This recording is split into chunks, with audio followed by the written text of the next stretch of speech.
Di sebuah rumah, seekor tikus berjalan mengendap-endap, mengintip seorang petani dan istrinya yang sedang membuka kantong belanjaan. Hati tikus ini sangat gembira karena dia pikir yang di dalam kantong belanjaan tersebut adalah makanan-makanan yang sangat banyak.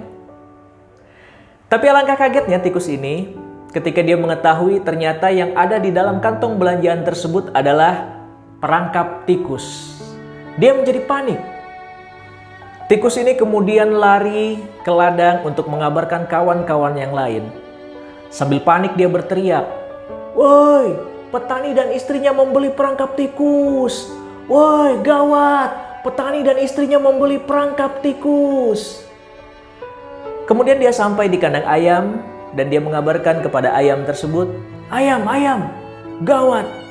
Hari ini tadi aku lihat petani dan istrinya membeli perangkap tikus. Ini gawat sekali." Lalu ayam menanggapinya dengan tidak serius dan mengatakan, "Tikus, aku tahu kekhawatiranmu dan aku cuma bisa berdoa untukmu." Kemudian tikus ini berlari lagi. Dia akhirnya sampai di kandang kambing. Dan dia mengabarkan kepada kambing, "Woi kambing, gawat ini. Petani membeli perangkap tikus." Perangkap tikus? Terus urusannya sama aku apa? Akhirnya tikus ini pindah lagi dan dia berlari lagi. Akhirnya dia menemui sapi. "Halo sapi, lihat petani membeli perangkap tikus. Ini gawat sekali." Terus sapi mengatakan, "Wah, perangkap tikus, aku takut sekali." Sambil dia bercanda dan akhirnya tertawa terkekeh-kekeh. Akhirnya tikus ini pulang kembali ke rumah dengan wajah tertunduk dan lesu. Dia sedih karena tidak satu orang pun temannya yang menanggapi ini dengan serius. Ketika malam harinya, terdengar dan bergema bunyi yang sangat keras sekali. Tak! Ternyata perangkap tikus tersebut memakan korban. Saking penasaran, istri petani tersebut menghampiri perangkap tikus tersebut. Karena sudah malam dan dalam keadaan gelap, istri tersebut tidak melihat. Ternyata yang terperangkap dalam perangkap tikus tersebut adalah seekor ular yang berbisa. Akhirnya istri petani tersebut pun menjadi korban dari ular berbisa tersebut. Ia langsung dilarikan oleh suaminya ke rumah sakit. Sepulangnya dari rumah sakit, dia menggigil, panasnya tinggi. Istri petani tersebut mengalami demam. Dan kebiasaan di sana ketika ada seorang yang demam, maka dibuatkan sop ayam yang hangat. Maka petani berlari ke kandang ayam dan dipotonglah ayam tersebut menjadi sup. Setelah dihidangkan kepada istrinya, besok harinya istri petani tidak kunjung sembuh. Orang-orang mulai berdatangan menjenguk, dan karena banyak yang menjenguk, petani ini harus menyediakan makanan yang cukup banyak. Akhirnya petani tersebut pun memotong kambingnya, dihidangkan kepada para tamu-tamu yang hadir. Karena bisanya yang kuat, istri petani ini pun tidak tahan lagi dan akhirnya menghembuskan nafas terakhirnya. Banyak orang yang datang untuk menyelawat dan petani ini pun akhirnya mengadakan pengajian untuk mendoakan istrinya. Dipotonglah sapi yang tinggal satu-satunya tersebut untuk disajikan kepada tamu-tamu yang ingin mendoakan istrinya tersebut. Apa yang bisa kita pelajari dari peristiwa dan cerita tersebut? Adanya ketidakpedulian terhadap masalah orang lain. Merasa itu bukan masalah dia, bahkan ada yang cuma mementingkan diri dia sendiri. Sehingga berakibat ternyata masalah tersebut justru menghampiri mereka semua. Ya, ketidakpedulian kita terhadap masalah orang lain justru mengenai kita sendiri. Di saat datangnya wabah corona ini pun, sebagian orang-orang pun melakukan hal yang sama dengan apa yang saya ceritakan tadi. Yang pertama, ada di antara mereka yang acuh tak acuh dengan himbauan pemerintah, yang kita semua diminta untuk melakukan social distancing, melakukan berdiam diri di rumah, mengkarantina diri kita. Itu terbukti dengan masih banyaknya orang yang nongkrong-nongkrong, berkeliaran di jalan, padahal bukan untuk sesuatu yang penting, bukan untuk sesuatu yang urgent. Ini mohon maaf, lain halnya dengan orang-orang yang memang terpaksa harus keluar. Mereka yang memang harus kerja untuk mencari kebutuhan. Mereka yang memang harus masuk kerja karena tidak diliburkan oleh kantornya. Untuk orang-orang ini, kami berdoa semoga Allah senantiasa melindungi Anda semua. Kami berdoa semoga Allah menjaga Anda semua. Nah, yang jadi sorotan kita adalah orang yang nggak peduli dengan himbauan. Itu kan kata pemerintah. Insya Allah kita baik-baik aja kok. Untuk Anda yang masih acuh, untuk Anda yang masih nggak peduli, untuk Anda yang masih belum sadar, ketahuilah ini bukan cuma masalah orang per orang. Ini bukan masalah orang yang sakit. Ini adalah masalah kita bersama. Ini adalah masalah bangsa. Dan salah satu cara untuk menanggulangi masalah ini adalah dengan mengikuti anjuran pemerintah untuk berdiam diri di rumah dan hanya keluar ketika hal-hal mendesak atau hal-hal yang benar-benar urgent. Mungkin ada yang mengatakan, insya Allah kita akan jaga diri. Kita akan jaga imunitas kita sehat kok. Benar, mungkin Anda sehat. Tapi jangan lupa, Anda punya peluang untuk menjadi carrier.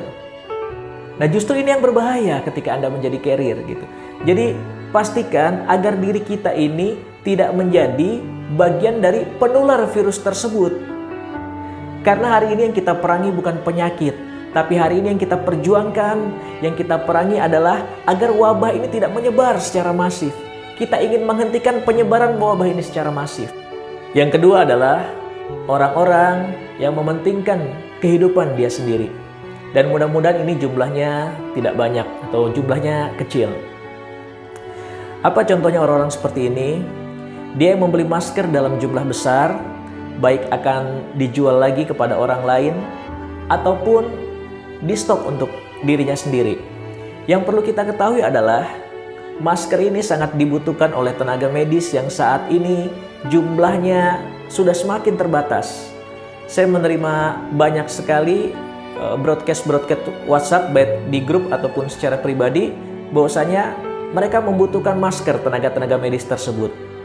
Nah, sementara ada sebagian kecil orang yang menimbun masker ini untuk kepentingan diri sendiri atau untuk kepentingan keluarganya, padahal tidak terlalu dibutuhkan, atau menimbun ini untuk dijual kembali dengan harga tinggi. Nah, mudah-mudahan yang terakhir ini sudah tidak banyak lagi. Bayangkan ketika tenaga medis susah mendapatkan masker. Dia berjuang di garda terdepan dengan perlengkapan yang tidak memadai. Akhirnya banyak tenaga medis yang terinfeksi. Akhirnya ketika banyak tenaga medis yang terinfeksi, siapa yang akan mengurus orang-orang yang terkena corona ini? Akhirnya keadaan akan makin rumit. Dan ujung-ujungnya bisa jadi kita adalah bagian dari orang yang tidak terurus itu. Oleh karenanya sahabatku sekalian, mari kita munculkan sebuah kesadaran bahwasanya apapun yang terjadi saat ini adalah masalah kita bersama. Lakukan apapun yang bisa kita lakukan. Kalau kita bisa berdiam diri di rumah, berdiam dirilah di rumah. Pastikan itu tadi, bahwasanya kita bukanlah bagian dari orang-orang yang menjadi penyebar virus tersebut atau perantara virus itu menular pada orang lain.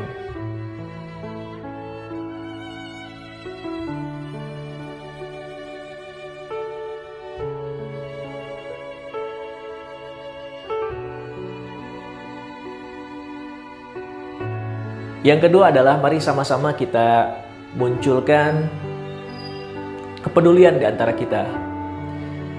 Virus corona ini membuat dampak ekonomi dari saudara-saudara kita yang bekerja secara harian. Orang-orang yang bekerja setiap hari dan mendapatkan penghasilan hari itu juga untuk dihabiskan atau dikonsumsi untuk esok harinya. Nah, ini terasa sekali bagi mereka.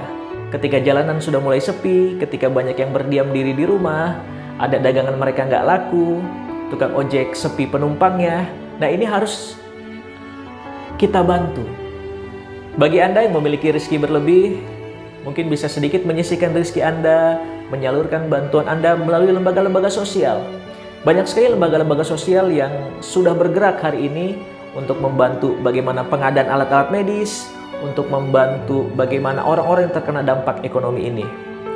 Kalau kita membantu mereka, artinya kita membuat mereka tidak harus keluyuran keluar rumah, sehingga itu adalah bagian dari cara kita untuk tadi menahan agar virus ini tidak menyebar secara masif. Bayangkan ketika bantuan ini cukup masif, orang-orang tidak keluar semua, kita saling ta'awun untuk membantu perekonomian masing-masing, orang-orang rela untuk berdiam diri di rumah karena kebutuhan mereka sudah tercukupi, insya Allah kita bisa menahan virus ini tidak menyebar secara masif.